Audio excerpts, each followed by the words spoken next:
Hey everybody, this is Jack Allwell with another money episode, and today we are discussing housing affordability with the rising interest rates and how that affects your monthly premium.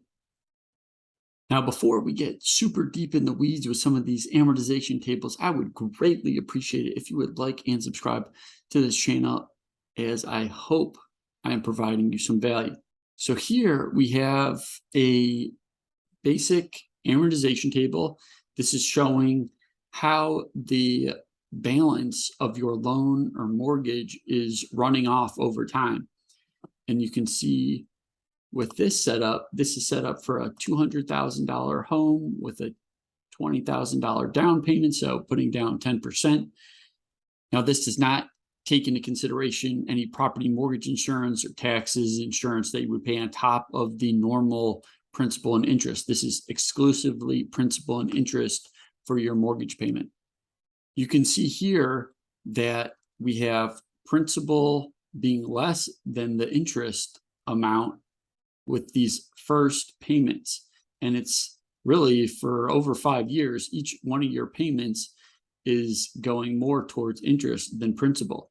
Now, note this is on a 30-year mortgage. If we were to keep everything the same and change this to a 15, you would immediately see the payments going more towards principal. With that said, let's analyze the 30 years, since I think that's the most common one. Months ago, you could have gotten a rate at around 3%. So let's say you put the $20,000 down, you would have a net balance or mortgage balance of $180,000, and the payment per period, or the monthly payment, is about $760. So let's remember that number, actually. Put that right there.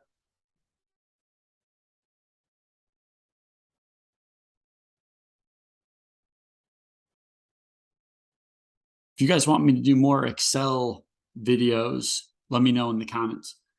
Okay, but this is kind of like our baseline payment, we'll call it. And that's a 30-year at 3%. Here, I'll even put the interest rate here too, just so we can remember.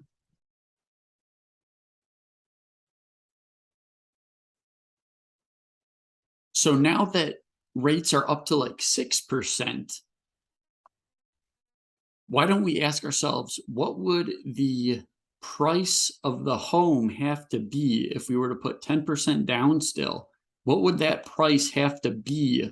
What would it have to fall to so we have the same baseline payment of $759?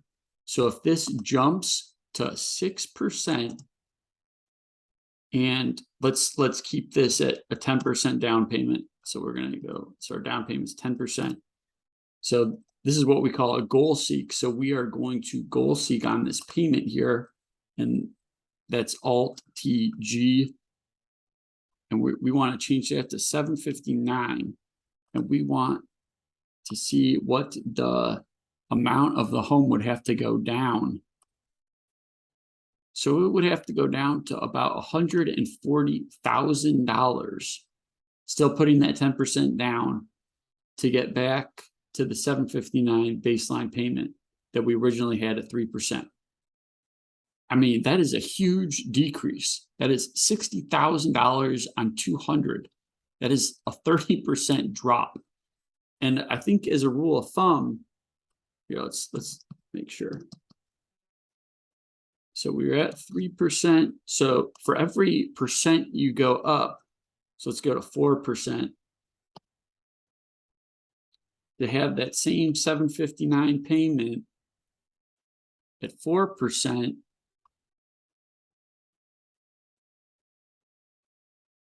goes down to 177 about.